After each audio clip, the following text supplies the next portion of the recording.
Madam Deputy Speaker, just over 20 years ago in my red Vauxhall Corsa, I rounded the bend at the bottom of the Woodstock Road, Belfast, and drove straight into the pregnant pause in the middle of a riot. To my left, a baying mob of young East Belfast men, and to my right, a baying mob of young men from the Short Strand.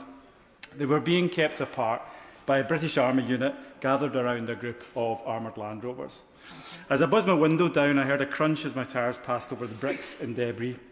And the worry must have been written across my face. You see, Madam Deputy Speaker, the pause in that moment was pregnant in more ways than one. Above all, because of my heavily pregnant wife sitting next to me in the passenger seat, managing her contractions with breathing exercises, as I told the nearest soldier of our need to get to the hospital on the other side of town and, crucially, on the other side of the road. In that brief moment of relative calm, the soldier made a split-second decision and waved us through. I didn't need further invitation. And before long, we were safe in the maternity wing of the Belfast Royal Hospital. Later that day, our first child, our daughter, was born, and we've called her our Belle of Belfast City ever since.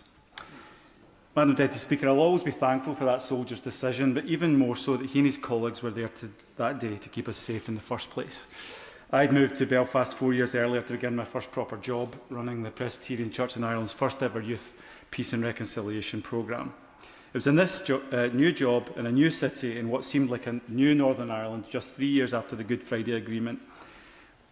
And it was a hopeful time. There was an appetite from the vast majority of the population to enter a new and peaceful era for that wee country.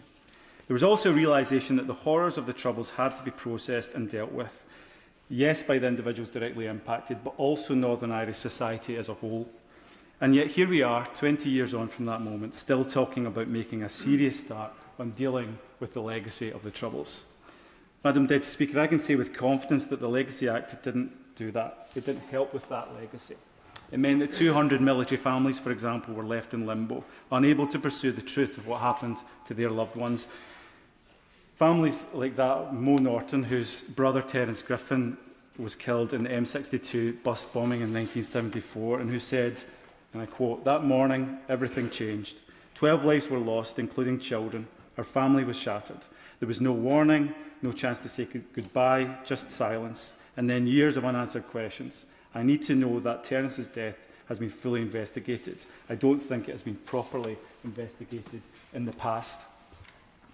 Madam Deputy Speaker, honourable soldiers follow the law and are glad to do so. And that's what made my grandpa a good soldier and what makes the British Armed Forces its outstanding reputation. As strange as it may sound, though, I'm pleased that we're debating the Northern Ireland Troubles Bill here today. Today represents the possibility of a huge step forward. I believe in the bonds of these islands that we share. That's why I'm a unionist. But I think our relationship with the Republic of Ireland matters deeply.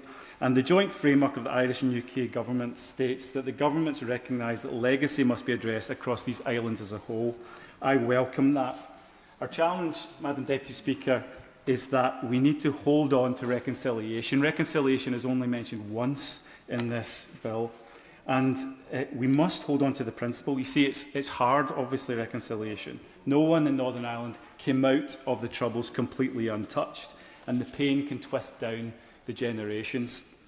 Truth alone isn't enough for a community to reconcile.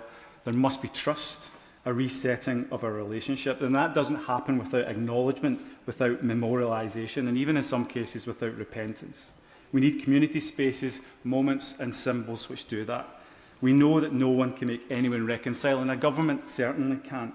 But at the same time, governments have the resources, the convening power, the cross-cutting responsibilities to empower and enable these moments, spaces and symbols that can foster social reconciliation. We saw that in the late Queen's visit to Dublin Castle.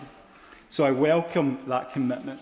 But we need more detail, and we need it more quickly, to be quite honest. And to be clear, we need commitments from the other parties to this conflict that we've not talked about enough today, specifically the Provisional IRA, the UVF, the UDA, and all other militant and terrorist groups. They need to make a commitment and acknowledge what they did. So I thank my right honourable friend, the Secretary of State, for this very welcome legislation which seeks truth. I simply urge him to think creatively and ambitiously about how the government can now help turn truth into genuine reconciliation and hope for Northern Ireland's future.